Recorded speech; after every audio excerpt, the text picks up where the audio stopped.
I love it how you come to the studio when it's Kristina as well, but when it was just me during the week last week, you're hiding out at the CBD. But look, I don't hold a grudge. Well, you know. Anyway. Let's talk about David Feeney. I know we're going to talk about jobs numbers, and that's a key thing, but just very quickly on this. Isn't this what happens when the politics of envy rebounds? Because Labor's enjoyed having a bit of a crack at Malcolm Turnbull and his wealth and all the rest of it, and then all of a sudden now David Feeney's kind of finding himself under a sort of a similar attack, which I don't like to see on either side, frankly. No, I think the issue, well, firstly, David, I mean, Bill Shorten's dealt with that. It was unacceptable. He's corrected the record. He's not the first politician to make that error, but it shouldn't be made. And he's suffering the consequences as a result of that failure to properly record his ownership of the House. Look, I'm not so concerned about Malcolm's wealth. I do think it does lead to us to really make the point that he seems to be out of touch with working class and middle class families, and I think that's a reasonable point to make. I mean, the government likes to talk about, you know, Bill Shorten's union past. We think that's a good thing in understanding ordinary aspirations of people. I think we've got every right to raise on occasion, not in a sort of vicious way, but on occasion, that the decisions made by the Prime Minister, for example, in relation to tax cuts for big business, says something about him. And I think that's more important than his personal wealth. But we know he's one of the wealthiest politicians in the country, and I think the public know that too. And just on Feeney, just to end, this will make it harder for him to fight the Greens. I mean, he was already under the pump in his seat there in Melbourne of Batman, but now, with this on top of what has already happened, you'd have to think he's a real chance of losing that seat. Look, David's a very good campaigner. I think this is clearly a mistake. It doesn't help, but we think we're doing well. I think in the end, if we run a very good national campaign, and I think to date we are running a good campaign, I think David will do well, but we don't take it for granted. There's no doubt a challenge. The Greens are seeking to undermine Labor at any point. They are seeking to undermine us, and the message we must make very clearly to the Australian people that there are two choices. It's either going to be Bill Shorten or Malcolm Turnbull as Prime Minister, and therefore we don't want them to fall for the ideas that have been put forward by the Greens, and we'll see what happens. Brendan, the unemployment data came out today. Unemployment rate holds steady at 5.7%. Yeah. Full-time jobs are down, though, some 9,000, and part-time employment up, some 20,000 jobs. Your reaction, not just to the rate, but also to what's happening in full and part-time employment? Yeah, well, we come out every month and make comment on the ABS data, but I think you do have to look at the trend. The underemployment number in Australia is the highest it's ever been. 1,059,000 Australians, according to the ABS, are looking for more work and can't find it. There was 18 million fewer hours worked, which really does fit into what's happening, the trend, which is we have part-time jobs growing, but it's at the expense of 9,300 full-time jobs this month. In fact, there's been fewer full-time jobs being created, and I think that's why people are struggling, because so many people can't find enough work, and that's making it difficult for them in terms of cost of living pressures. One of the things that the government did in its budget was make some, basically move from the stick to the carrot in terms of its attempt to incentivise people to enter the workforce, particularly young people, with some of their policy measures in the budget. ACOS came out and supported it, as did the various chambers in a business sense. What's Labor's view on it? I heard Chris Bowen on the night of the budget sound like he was in favour of it, but Labor's sort of had a bit of a rethink. Is that right? No, so ACOS had a rethink. They've come out and revised their position and said they don't want to see existing vacancies being taken up by subsidised, underpaid workers. I'll just make the point. Keneally Cash, as Minister, did say that it was only going to be for existing vacancies originally. Now, what that would have meant is the jobs that would have been filled by young people anyway were going to be, we were going to spend taxpayers' money, which effectively would have been a dead weight loss situation. They would have been filled anyway. What we wanted to see was additional opportunities in the labour market. So the only thing we welcomed insofar as the government was concerned in relation to this initiative was more money was being dedicated to young people, because unemployment is 12% amongst young people in this country, alarmingly high. But we don't believe the actual jobs initiative will provide sufficient training. Look, a 4-week supermarket internship is no replacement for a 4-year apprenticeship, and we need to see additional jobs, not providing taxpayers' money for existing vacancies, and that's why we criticise the initiative. And of course, we'll be announcing some initiatives in relation to young people and finding work and getting into the labour market very soon. You mentioned that you want to see additional jobs in the economy. I mean, the ABS data this month says some 10,000 jobs have been added. You know, many economists would say that's not even enough to keep pace with population growth. And you add to that the fact that there's part-time jobs replacing full-time jobs. And don't forget all those refugees that are taking jobs. Well, yeah, we can get to that in a moment. Those innumerant and illiterate refugees that are going to come take jobs. We can get to that in a moment, but you know, if you're elected, you're going to face a daunting set of employment figures. You know, in your first 100 days, what are the key things you're going to do to try and arrest some of these trends? Well, I think the government failed to take the opportunities that were being presented to them. For example, we knew Treasury would have been advising the government that the dollar was going to fall.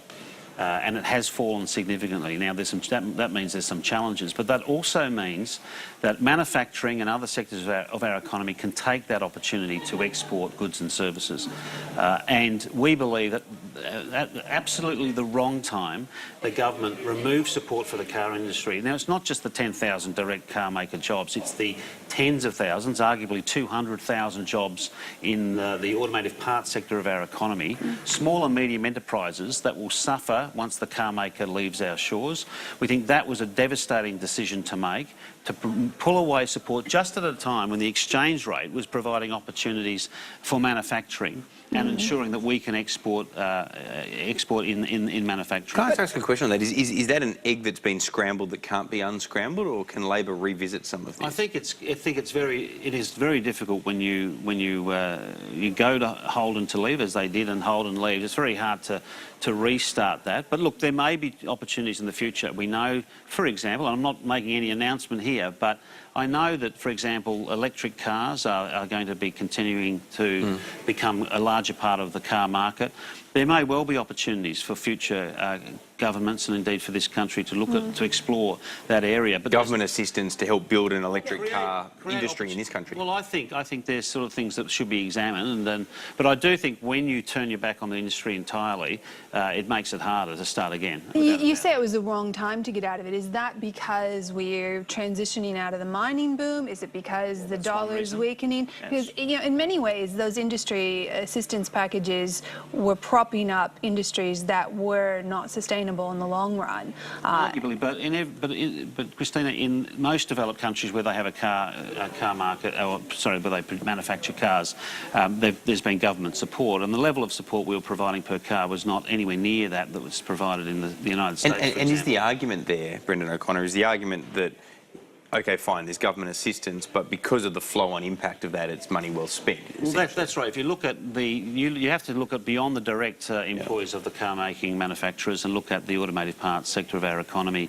and that's not just in Adelaide and Melbourne. That's right up the coast, Queensland, New South Wales, and a lot. And particularly at a time that as you say, we've got an economy in transition, so jobs are being lost in construction and in mining generally, and we're reducing opportunities in other areas of the labour market.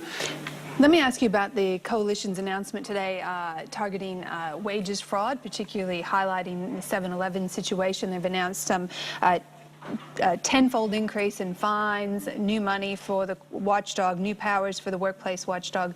You know, surely Labor must welcome this move. Well, why didn't they do it in government? I mean, they were the government. Labor does support a response to what has been widespread, intentional, systemic, arguably, underpayment of wages. We introduced a private members bill that went to these issues, went to sham contracting, underpayment. We presented it because the government wasn't acting. They established a task force in August last year. Nothing happened. And all that's happened now is they've made an announcement, which we welcome. It hasn't gone far enough. It doesn't go into some areas. We'll look at it closely. there should have been something they did in government. I don't know why they're now putting it up as an election promise. This problem's been around for a very long time. The 7-Eleven scandal has been with us for some time, and of course Labor would have been working with the government on this issue, but they chose to do nothing. And now that we're supposed to believe that they're serious about it, the election campaign, they make an announcement, we'll see. But we'll be making further announcements about these issues. We've already, as I say, we're already on the record in terms of our policies and the private members bill, but we'll go further on some of these issues. What about the idea of a migrant worker task force within the Fair Work Commission? They're saying that they'll appoint former ACCC head Alan Fels to that position to head that up. Alan Fels is an eminent Australian. He's a highly respected person. He was sacked quite unreasonably, I think, as chair of the panel that was established originally by 7-Eleven. Look, Labor's been talking to Alan Fels about these issues. We've got a high regard for his understanding of this issue. He was on the inside of 7-Eleven, so he understands the intrinsic problems. So again, we would have no problem and working with Alan, and certainly if elected, he'd be one person I'd be talking to about how we implement some of these things. Speaking of the Fair Work Commission, what about penalty rates? Now, the Labor Party has talked really tough about any changes to penalty rates, but ultimately it's the Commission's decision whether they do it or not, unless a party were to bring in legislation to crimp their ability to have that independence and in decision making. Sure. You can make submissions, I know that, Yep. but it's all just kind of neither here nor there, is it? If you're really serious about thinking penalty rates need to be entrenched as different between Saturday and Sunday and all the rest of it, then don't you need to bring forth legislation to ensure that that's the case? No, we think it would be irresponsible and reckless to suggest that you would enact penalty rates in that way. If, for example, we were to do that, and if that was the case and was in existence at the time that John Howard won the 2004 election, he could, by a stroke of a pen, repeal all penalty rates. He couldn't have... Instead, what he did was, as we know, is he introduced work choices, which was a mechanism that allowed penalty rates to be abolished at the workplace level. Now, we abolished work choices, of course. We're the party that repealed work choices. We're the party that defends penalty rates, and we're the first opposition to make a submission to defend them. Okay, but here's my question. I understand If the Commission ignores Labor on that and decides to do the very thing that Labor has been urging them not to do, and you're in government, what do? Do you just say that we don't like it, or do you find a way to take action? No, I don't think... look, I understand the Commission, as does Bill, very, very well. I've worked as a practitioner. It's been there since 1904. It's been there to protect the interests of low-paid workers. I am confident that if elected as the Commonwealth of Australia, if we were to intervene, at a time, by the way, when wage growth is at its lowest since 1998, the idea that you would take real income out of the pockets of the lowest paid in this country by making a decision on penalty rates adversely to their interests, I do not think will happen. But then what was the point of attacking the Liberals on this? Because they just kept saying it's up to the independence of the Commission. But did they really say that? There were coalition MPs out there advocating. Well, there's Labor candidates out there on a different view on border protection. These things happen. The point, though... I'm just waiting for Sky News to start asking the questions of the candidates standing next to Malcolm Turnbull about what they think about penalty rates, the way in which you've been doing it so keenly on... Well, they won't let us talk to the candidates. I wanted to hear from you and Jones yesterday. I noticed that. Yeah. I know that Malcolm sort of gave him a look and he had to scurry off. The point is, though... The point is, I think, Peter, is that we're the only party that genuinely defends working conditions. There's 61 members of the Liberal Party, members and candidates, that are on the record saying they either want to reduce or abolish penalty rates. Malcolm Turnbull said we live in a 7-day economy. Minister Cash has made it clear that she thinks job losses occur because of penalty rates. Some politicians, Senator McGrath from Queensland, wants to abolish them entirely.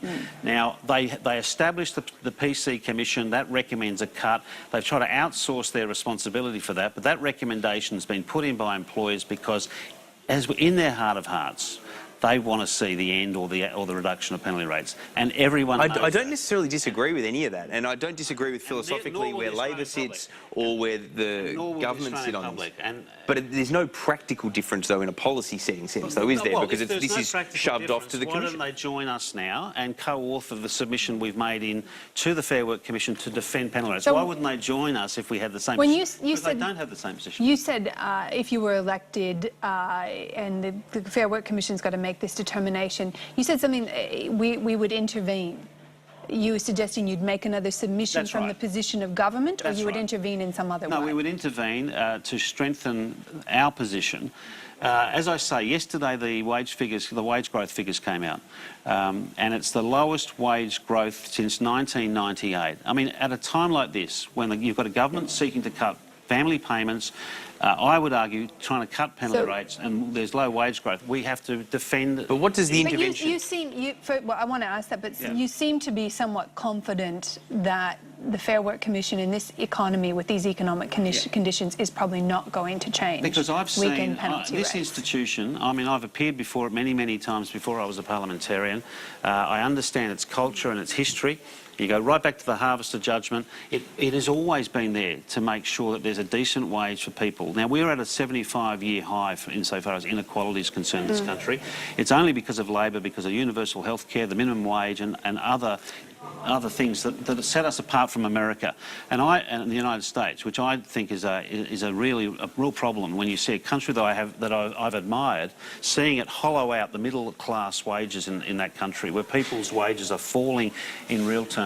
And I don't want to see that happen here. And I believe Fair Work has been always a good institution, and we're the guardians of the Fair Work system and the Fair Work Commission, and that's why I'm confident we'd do well if we make submissions as a government. Just one last one on this, though. When you say you would intervene if they did something that was contrary to what Labor would like to see happen, but is that only a case of your original letter says we object to X, Y and Z, and then you just write another letter and put the word strenuously in front of it? It's not a letter. We would obviously, as we have the powers under the Act to intervene as the Commonwealth, and we would make further submissions. And I do believe the weight of the Commonwealth intervening. I mean, if Malcolm Turnbull had defended penalty rates, I do believe it has an impact. It has a bearing because he's Prime Minister of the country, but he won't do that because his constituency want him to cut penalty rates. Brendan O'Connor, we appreciate you joining us live in the studio. Great to have you here. Thanks for your company. Perfect. Thanks Thank very you. much. Thank We're you. just going to